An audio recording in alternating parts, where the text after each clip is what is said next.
Почитувани граѓани, почитувани новинари. Шпицниот градоначалник Мицковски, градоначалничката на Скопје Данела Арсовска и локалната власт во градот Скопје предводена од ВМРО ДПМНЕ да излезат и да им се извинат на граѓаните за се што ги излажаа пред 11 месеци и за сета негрижа што им ја пружија во преходниот период. Речиси цела година Скопје тапка во место поради лични и бизнис интереси на шпицниот градоначалник и ВМРО ДПМНЕ.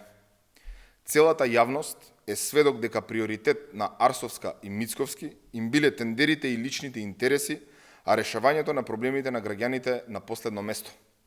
Наместо за развој и унапредување на град Скопје, тие правеле планови за тендери, провизии и влијание. На крајот, кога очигледно не можеле да се договорат, јавно меѓу себе се скараа.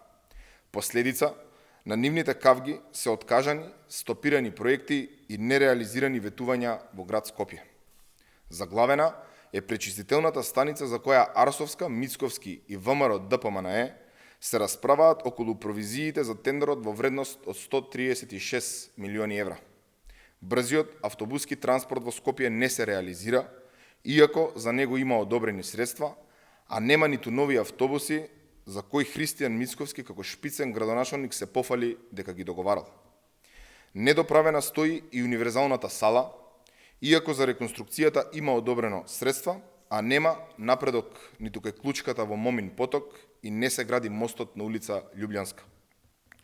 Не е пуштен мостот што ги поврзува аеродром и Керамидница, ниту улицата Есенинова што ги поврзува аеродром и Кисела вода, кои треба да го смалат сообраќајниот метеж во тој дел од градот и да им заштедат време и нерви на граѓаните. Парното во Скопје мораше владата да го превземе за да не смрзнат скопјани.